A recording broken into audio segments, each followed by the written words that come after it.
नमस्कार मित्रांनो, मी जिज्ञेश आज पुन्हा एकदा एक नवीन व्हिडिओ घेऊन तुमच्या समोर येतोय। आजच्या व्हिडिओचा टॉपिक असा आहे मित्रांनो की सध्याच्या जनरेशन मध्ये सोन्याच्या खरेदीमध्ये झालेल्या विचारांचा बदल। तर माहिती पूर्ण ऐकण्यासाठी शेवटपर्यंत व्हिडिओ बघा आणि आमच्या जे नवनवीन माहितीपूर्ण व्हिडिओ बघण्यासाठी आमच्या चॅनलला सबस्क्राईब देखील करा।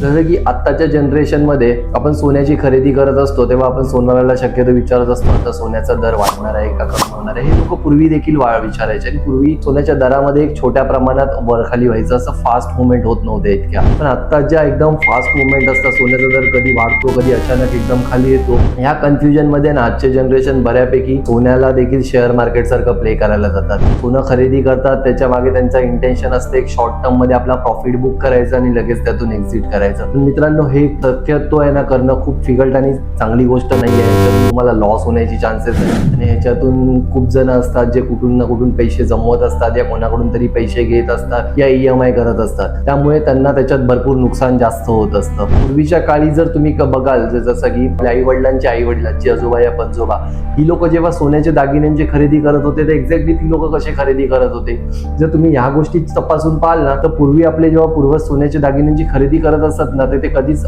कुठली गोष्ट लोन करून या कर्ज काढून या EMI वर विकत नव्हते घेत। ते त्यांची वर्षभरात जमवलेली जमापुंजी असायची, त्या जमापुंजीची इन्व्हेस्टमेंट म्हणून ते सोन्यात करत होते। तर ते का करत होते, माझ्या फ्युचर मध्ये लागणाऱ्या इमर्जन्सीसाठी मला गरज पडेल तेव्हा मी त्या सोन्याचा युटिलाइज करू शकतो। त्यांचा इंटेन्शन आणि त्यांचा जो विजन होता ना तो मित्रांनो खूप दूरचा असायचा। ते कधी शॉर्ट टर्म मध्ये 3 महिन्यात 6 महिन्याचा विचार करून कधी सोन्याची दागिने खरेदी करत नव्हते आणि त्यांची खरेदी ही त्यांच्या साठवलेल्या पैशातून असायची, त्याच्यामुळे त्यांची रिस्क देखील कमी होती आणि त्यांचे स्वतःचे पैसे इन्व्हेस्टेड असल्यामुळे त्यांना कोणत्याही प्रकारची घाई नव्हती की इमर्जन्सी मध्ये मला विकून मला कोणता EMI या लोन क्लिअर करायचं। तर त्याच्या मागे त्यांचे बरेच असे छान विचार होते ज्याच्यामुळे त्यांचे सोन्याच्या दागिन्यांची खरेदी देखील स्मूथ आणि शांत आणि चांगली होत होती। आणि ती लोक जे सोन्याचे दागिने घ्यायचे ना मित्रांनो तर ते पुढे जाऊन विकायचे जरी म्हटलं तरी ते रेअरली कमी विकायचे। तुम्ही देखील चेक कराल तर तुमच्या पूर्वजांनी कधी सोने इतक्या सहज विकलं नाहीये, त्यांनी आता त्याला वाढवलंय, आता आपल्या मुलींना दिलंय, तसं केलंय। तर आपण आता सध्याच्या फ्युचर जनरेशन मध्ये आणि आपल्या जनरेशन मध्ये काय चेंजेस आले तर आपल्या चेंजेस मध्ये हे आले की आताचा जो क्राऊड आहे ना तो सोन्याला खूप शॉर्ट टर्म मध्ये बघतो। ते बघतात की आज रेट 140 आहे ना तर 1 येणार आहे का,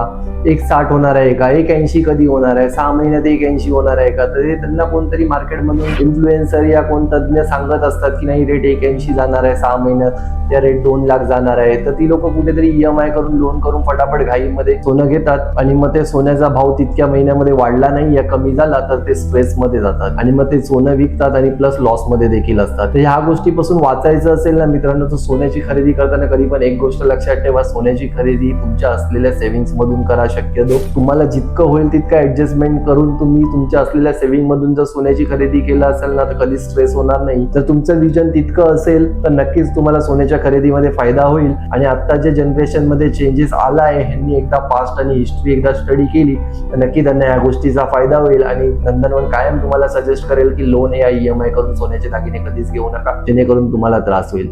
धन्यवाद।